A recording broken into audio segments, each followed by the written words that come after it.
Establishing an Asian community that is committed to lift the quality of life of its people through cooperative activities that are people-oriented, people-centered, socially responsible with a view to achieving enduring solidarity and unity among the nations and people of Asia is the aim of the Asian socio-cultural community.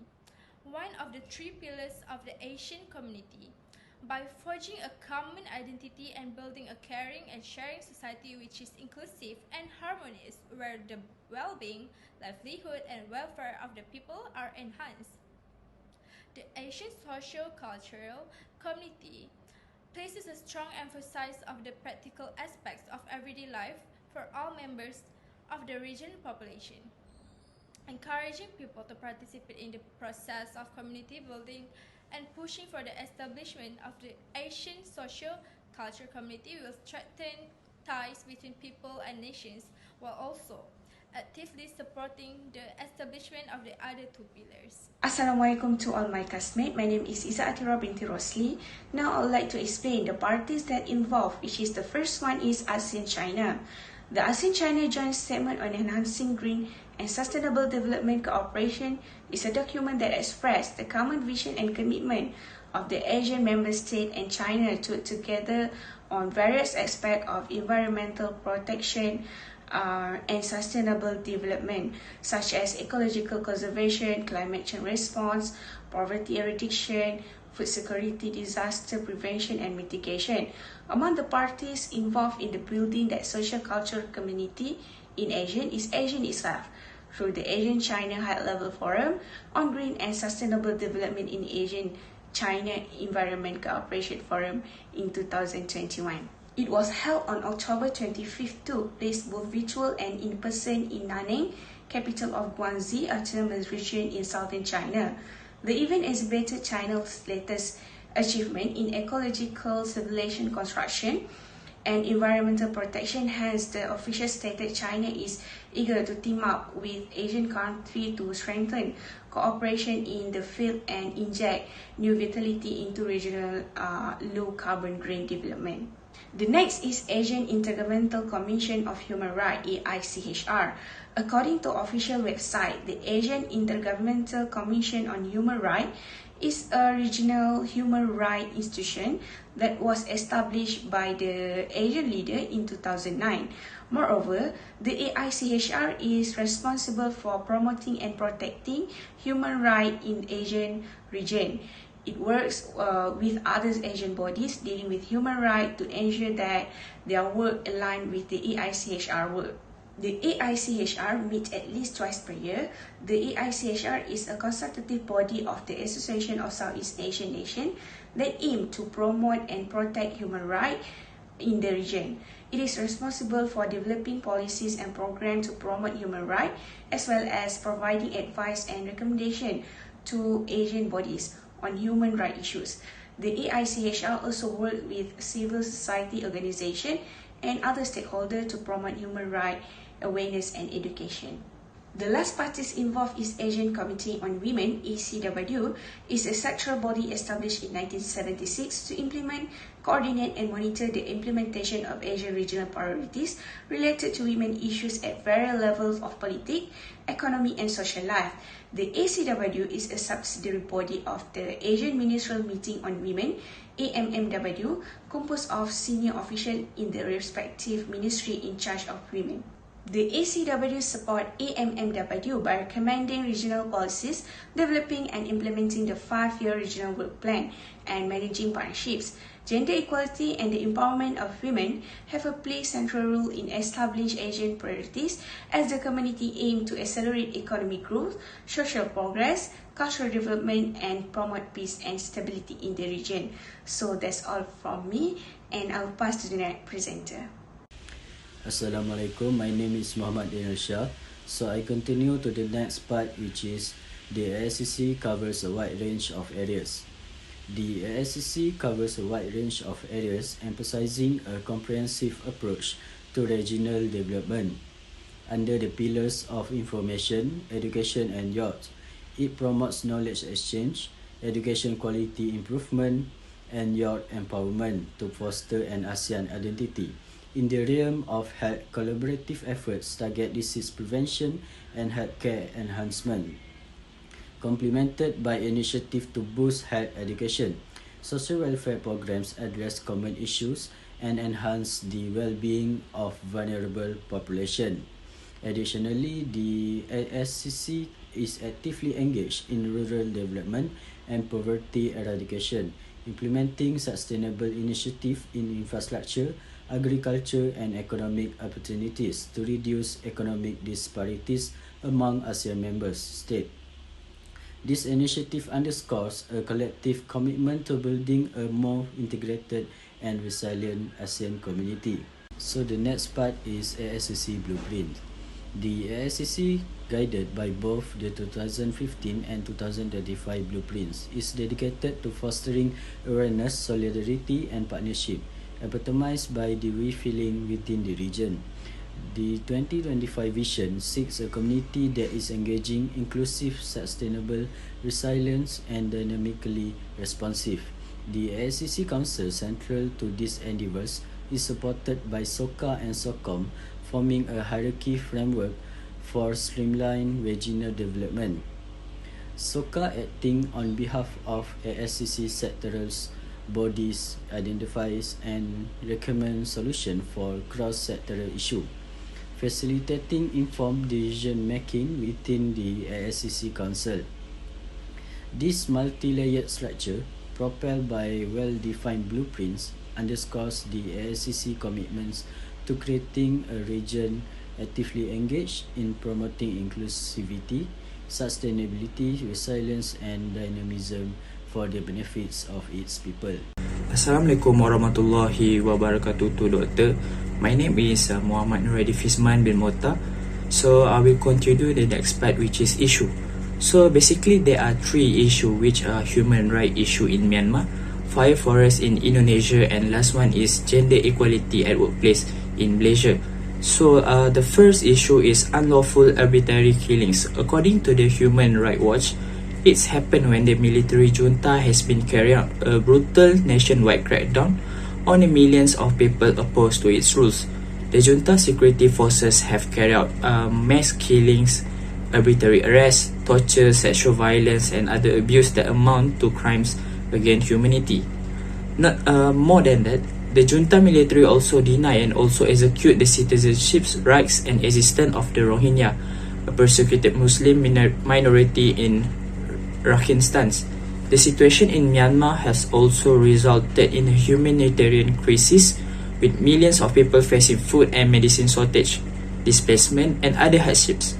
For example, it can see where the violence has resulted in the displacements of hundreds of thousands of Rohingya peoples, many of whom have fled to the neighboring countries such as Bangladesh, Malaysia, and Thailand. According to Time, more than 307,000 Rohingya and other villages has fled across Myanmar western border by land and water seeking sanctuary in Bangladesh. The second issue is fire forests in Indonesia. According to the Nature Conservancy, widespread tropical forests are burning throughout Indonesia, and the environmental crisis is likely Indonesia's worst fire season since 2015. The fires are caused by a combination of factors including land conservation, illegal burning of forests, and draining of carbon-rich peatlands into agricultural land.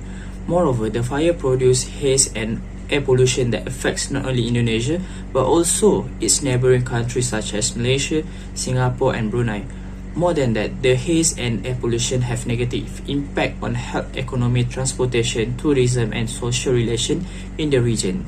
The last one is gender equality at workplace in Malaysia. Basically, there are majority of women work in the informal sector, have little access to social protection, and experience some form of sexual harassment at the workplace. According to a survey conducted by the Women's Aid Organization, 56% of Malaysian women have experienced at least one form of gender discrimination in the workplace.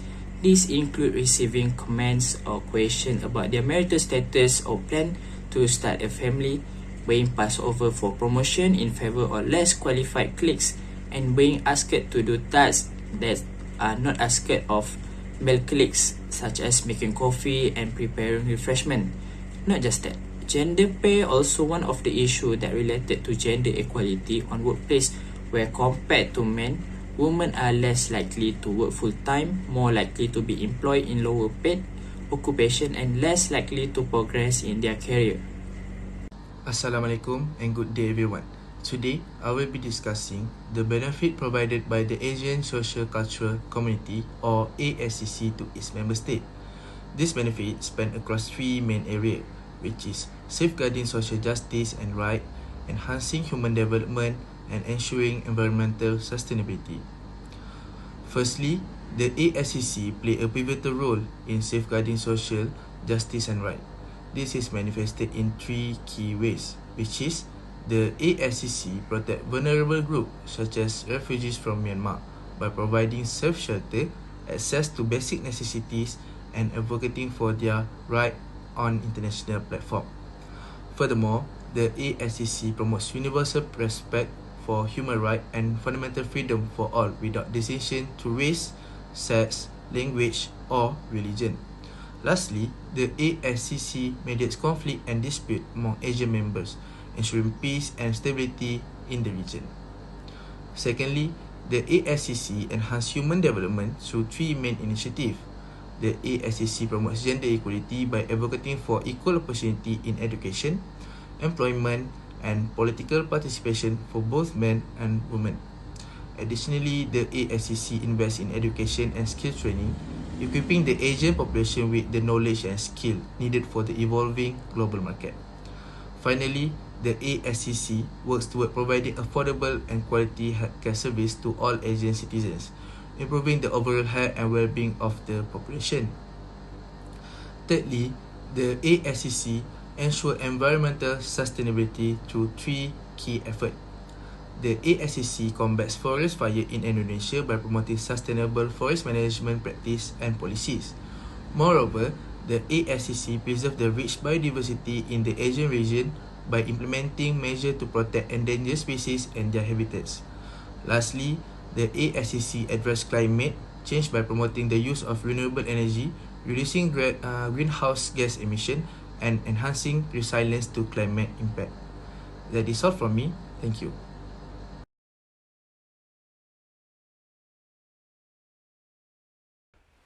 Assalamualaikum, my name is HAMKA bin TAUHID, and I'm going to talk about the suggestions for the topic. The first suggestion is by provide shelter for the affected community and take serious actions towards involved country. In times of crisis, providing shelter for affected communities is crucial. Immediate action should be taken to establish temporary shelters equipped with essential supplies, ensuring safety and security for those displaced. For example, after the 2010 Haiti earthquake, the United Nations Refugee Agency provided emergency shelter to over 1 million people. Other than that, in 2014, the Philippines government provided temporary shelters to over 4 million people who were displaced by Typhoon Haiyan. Secondly, by strengthening social protection for women. Strengthening social protection for women is crucial for promoting gender equality and empowerment. One effective measure is to establish comprehensive maternity leave policies that provide adequate time off with full pay, ensuring mothers can prioritize their child early development without financial strain. Moreover, implementing accessible childcare facilities or subsidies can alleviate the burden on working mothers, enabling them to pursue their career while ensuring their children receive quality care. Additionally, creating target social programs focusing on women's economic empowerment. For example, the Child Support Grant in South Africa provides a monthly cash transfer to poor households with children. Thirdly, by peatland restoration program. To initiate a successful peatland restoration program, it is crucial to firstly conduct comprehensive mapping and assessment of degraded peatlands to prioritize areas needing immediate attention. Implementing a strategic plan involving wetting degraded areas, controlling water levels, and reintroducing native vegetations can aid in reviving the peatland ecosystem. Engaging local communities, policymakers, and stakeholders through awareness campaigns and participatory approach fosters support and ensure long-term sustainability. Continuous monitoring and adaptive management are key components to track progress, adjust strategies, and guarantee the program's effectiveness in restoring this invaluable ecosystem. For example, in Indonesia, the government has launched a peatland restoration program to restore 2 million hectares of degraded peatland by 2020. To be concluded, the Asian Social Cultural Community (ASCC) plays a vital role in promoting the well-being of Asian citizens, such as safeguarding social justice and rights, enhancing human development, and ensuring environmental sustainability. By fostering a participative and socially responsible community, the ASCC empowers individuals and ensures equitable access to opportunities for all. Through its various initiatives, the ASCC has many programs that help people in action. It works to reduce poverty, protect human rights, and help vulnerable groups such as children, women, and the elderly. The ASCC also works to protect the environment and prepare for natural disaster. Finally, the ASCC emphasizes the importance of environmental protection and sustainable development, ensuring a thriving environment for future generations.